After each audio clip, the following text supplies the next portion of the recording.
Hello' everyone, আজি এটা নতুন ভিডিঅ' লৈ আহিছোঁ আৰু আজি হৈছে বহাগৰ উৰুকা আৰু মোৰ বিয়া হোৱাৰ পাছত প্ৰথমটো উৰুকা বোৱাৰী জীৱনত। এয়া দেখিছেনে, কপৌ ফুলপাহ ফুলিলে আৰু এয়া হাজবেণ্ডে পুখুৰীত মাছ ধৰিলে, কিয়নো আজি উৰুকাৰ দিনা আমি মাছে ভাতে এসাঁজ খাম। আৰু এইখিনি মাছ জীয়াই থৈ আহিলে পিছফালৰ পুখুৰীত, তাৰ পৰাই মই ওপৰৰ পৰাই দেখি পিনি মনে মনে ভিডিঅ' কৰি ৰাখিছিলোঁ।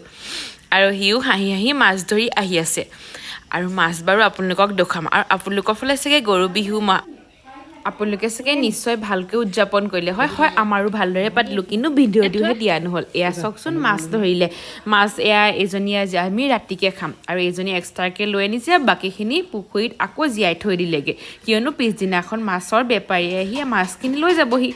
আৰু তাৰ মাজতে মই ভিডিঅ' ক্লিপ কৰি ৰাখিছিলোঁ। আৰু এয়া হৈছে মোৰ শাহুমায়ে এয়া মাছ ধৰা সঁজুলি কিবাকিবি এইবোৰ লৈ আনিছে ভিতৰলৈ। আৰু তাৰ